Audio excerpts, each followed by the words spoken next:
All right, hey, it's Chris Jolly at NovaHoops.com. We're here to preview the girls' regional tournaments. I am honored to be with my friend Bill Rowland here, the assistant coach at Chantilly High School. He has stints at George Mason High School and Robinson High School. Fairfax High School. Fairfax High School. He's been around the block, folks, and we're honored to have him to give his expertise on this year's girls' regional tournament. Chantilly had a pretty good year. The future's looking bright. I mean, that tournament, we'll talk about it later. The Concord, where anybody could have beaten anybody. Yeah. You know, Chantilly didn't come out of it, but it was a good year, though. You guys played a lot of freshmen. Yeah, 4 freshmen and a sophomore starting at the end of the year. And like you said, I mean, we talked before we played Oakton in that first-round game, and I said at the time, look, whoever wins this game has a good chance of winning the district as anybody.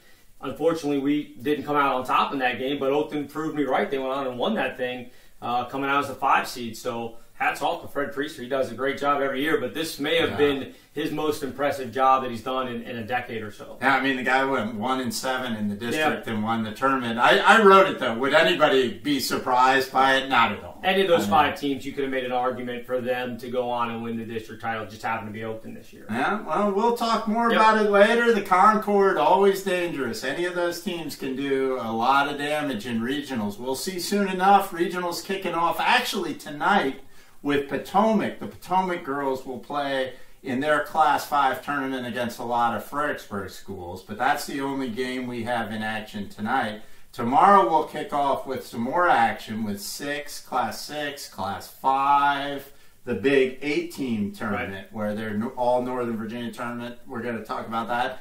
First of all, hats off to the George Mason girls for winning their district. They're going to be in action this week. Also, coming out of the Bull Run district, they're going to be in the Class 2 regionals, open up against Stewart's Draft. And good luck to Brentsville. Brentsville district still playing. They actually started it. It took me a while to figure this out, but they started their regional tournament Friday, won their first game. They go up against a powerful foe, and I think William and Monroe, this Tuesday. So they're still alive. Just wanted to give a quick shout out to Brentsville district. Class 3, but let's get going. Let's get into the meat of the tournaments. Let's talk about the brackets. That's what the people want, bracketology. Let's talk about Class 5. Start with the regional tournament that has Freedom South Riding, Tuscarora, Edison. Who else we got in there? Well, I got to go to my cheat sheet because obviously Chantilly a Class 6A school, and we've seen a lot of these teams and have played some of them in the past, like Tuscarora, but it's so hard to keep track of everything when you have a team like Marshall, who is 6A, playing in the same district as Edison and Falls Church, and they win that district, but then they go into the 6A bracket. I don't understand what the VHSL is doing, but that's another story for another day. We promised to be positive. Yeah, absolutely. We vented about the VHSL this weekend. We're not going to vent too much more about it, but you're right.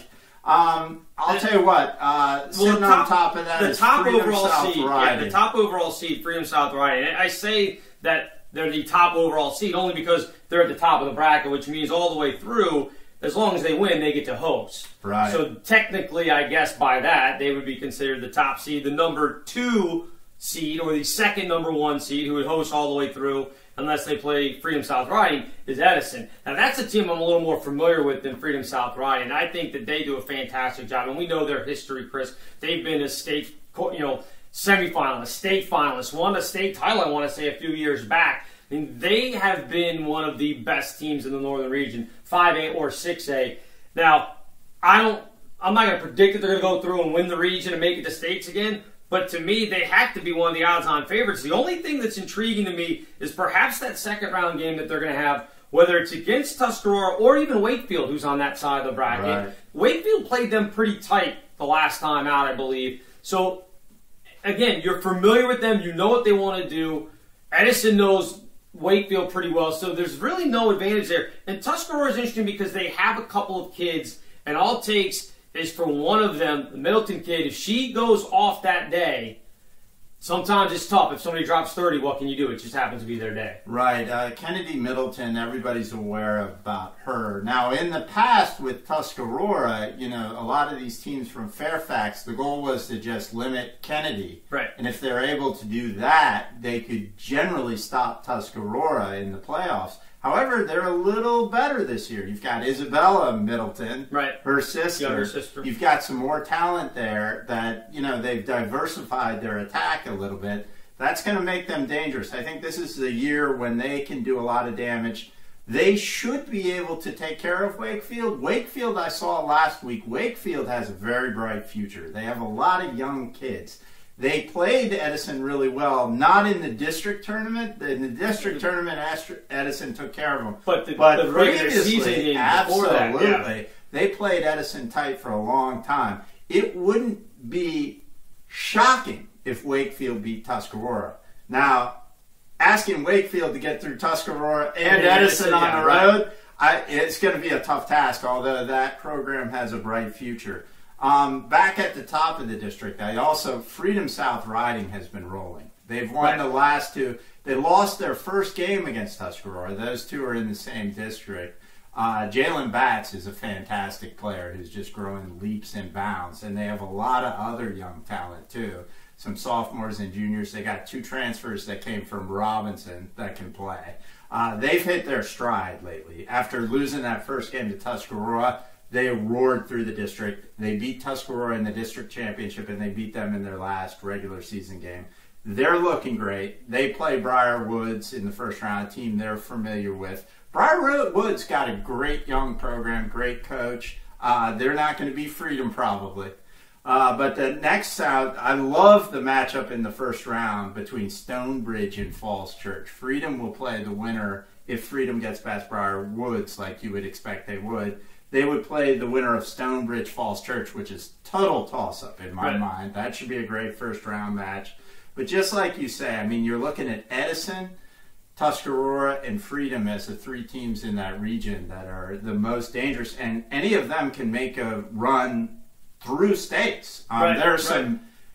A lot of people say 5A girls can be a lot more dangerous than even 6A girls. And there are some teams down there at the beach that, are going to be very hard to beat. Princess Anne again, of course. They're great down there. But Edison, Edison was rolling before the loss to Marshall in the district final there. Edison Marshall played 4 times. Unfortunately, we're not going to see him play a 5th time. I would go for a best of 7 series between Edison and Marshall. But, you're looking at Edison and Tuscarora. Edison does have home court advantage through as well. This goes top seed the whole way through. So that's, the advantage that might prove to see. So we see Edison and Freedom getting there. But we'll see. Tuscarora's going to have a lot to say about that. By the brackets, that's what you would expect is Edison and Freedom South Riding. But... we played at Chantilly. We played Tuscarora last year, beat them on a last-second shot. Yeah. Now, again, we were a team that had 3 or 4 seniors in our starting lineup, which made a huge difference in that game because the experience down the stretch. Now, Edison doesn't have 4 seniors, but they do have kids that have been playing, starting for them for the last 2 or 3 years. So they do have a big experience level, even though it's not senior class. Those sophomores, those juniors have been starting since day one for Edison. So, again, I like them to be able to advance, but I wouldn't be shocked if Tuscarora beat them. Right. So you're looking at those 3 as the favorites in that region, although I love that first round, again, Falls Church Stonebridge matchup. If you're looking for a game to check out on the first night, Tuesday, that would be a good one to check out. That'd be fun, but unfortunately they have to probably play Freedom South Riding the next game, so they better enjoy it while they can, because Freedom South Riding is going to be a tough out. Freedom looks great of late. They've been getting better guard play, and they have the height across the board and the talent in their front court. So we'll see what happens, but it should be a fun region. Let's move on. I don't know, 6C, 6D. I can't remember which one is which. Which one you want to do first? Now, I've got what they call the Occoquan region here, which is West Potomac. So it'd be this one here, 6C. I'm assuming is what it is, and this, of course, is a little bit bigger than the 5 region that we just talked about. This has 12 teams, so you're going to have 4 teams with the bye, and those teams with the bye into the second round. Woodbridge, who would have the home court advantage all the way through. They're at the top line, the top seed, so they play at home as long as they're in it.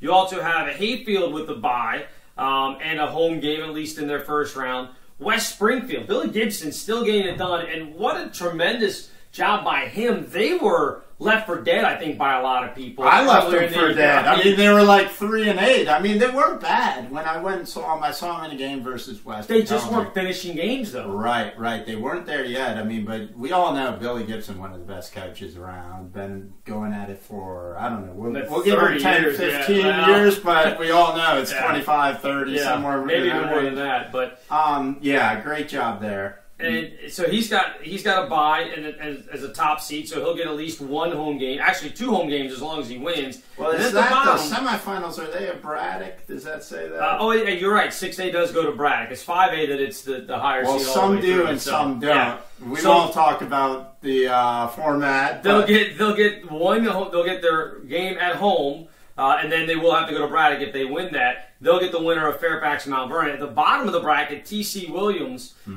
is there. They'll get a home game. South County, Colgan is the matchup to play T.C. Williams. And then you've got Fairfax, Mount Vernon to move on to play West Springfield. Braddock and Freedom to play Hayfield. And then Hilton and West Potomac to move on to play Woodbridge.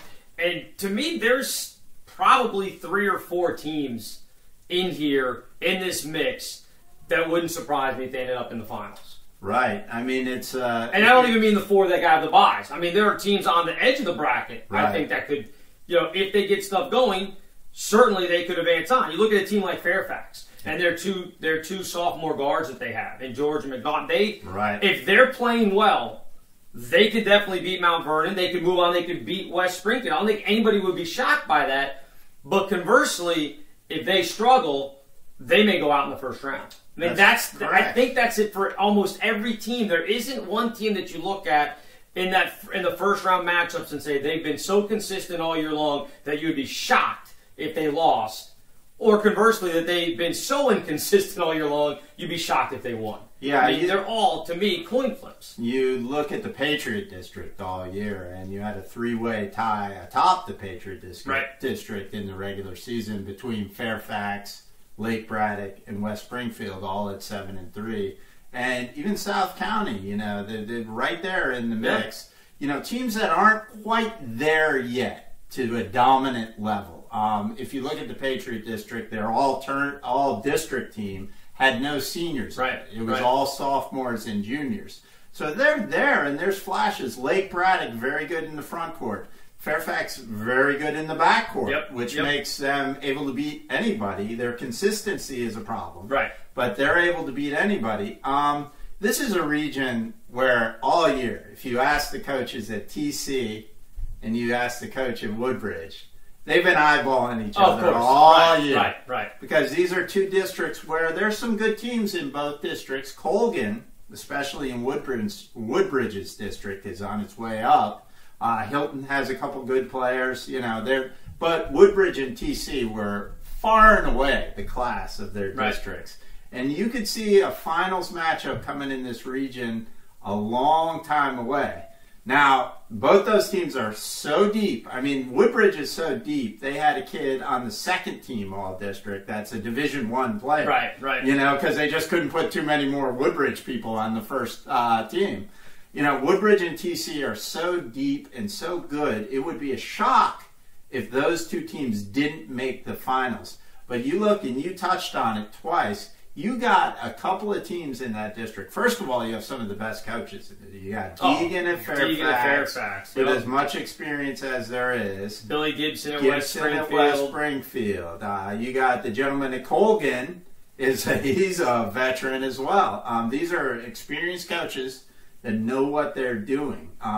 If you're going to pick who gets through in the semifinals to face TC and Woodbridge, hey, if you want to make a pick, you can. Yeah, have at it, because, again, you're talking about Fairfax, Mount Vernon, or West Springfield. One of them is going to get to that Final Four to take on probably T.C. Williams. We'll just say beat T.C. Williams because they're the top seed. Easiest thing to do.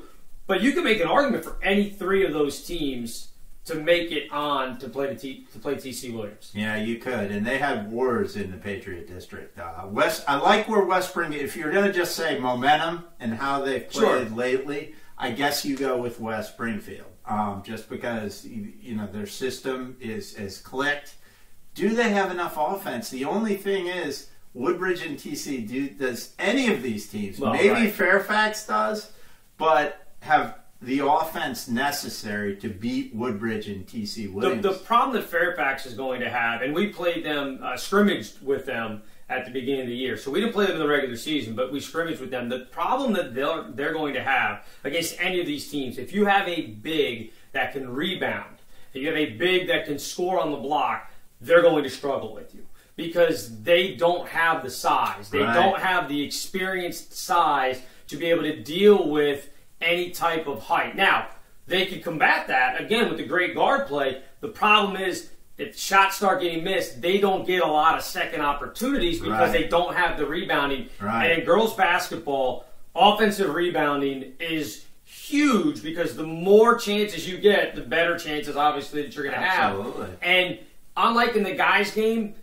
a height disadvantage that you have in a girls' game going into it is so much more magnified than I think even on the guys' side. I agree. And Lake Braddock, conversely, has a magnificent front court that can pound you down low. West Potomac as well. Now, West Potomac, we haven't talked about them. They have some good guards. They're just young. So the question is, they played TC during the regular season, lost by 15, 20, that range generally. It's tough to imagine any of these teams being consistent enough to best TC Williams or Woodbridge. TC Williams, with the backcourt of Palacio and Bates, it seems like they've been around forever. And they're playing with a chip on their shoulder, too. I mean, they always have a chip on their shoulder. That loss to Occoquan last year, they want to go to States, and it's as simple as that. If they don't go to States, it's a huge loss. Woodbridge last year, too, losing to Langley. Same thing.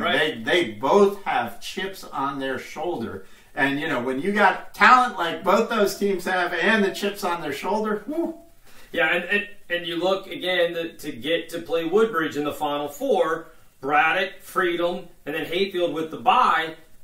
Who do you choose out of those three? I mean, again, it's a toss-up to me. We scrimmaged with Braddock. That was one of our two that we had.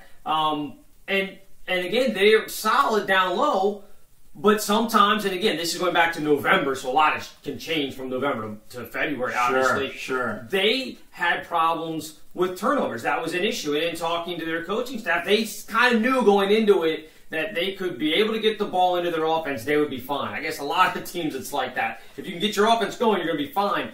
Once they could do that, they're a dangerous team. The question is, can Freedom or Hayfield get them out of their rhythm, get them off their game, and steal one? I guess for Hayfield, it wouldn't be stealing one because they'd be the favorite since they're at home, but can they slow Braddock down enough to get by to face probably what is going to be Woodbridge? Yeah, and we haven't talked about Hayfield and South County. Those are dangerous teams that are well coached, and you just don't know.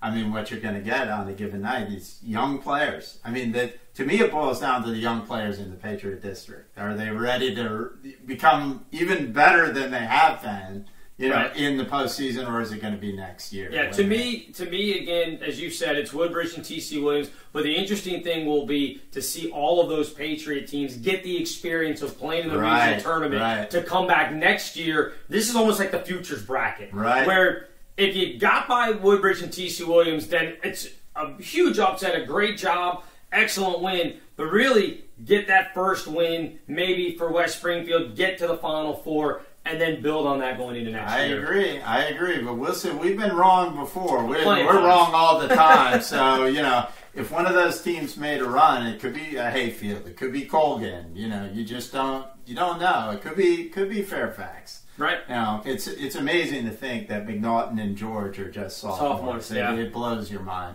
Anyway, let's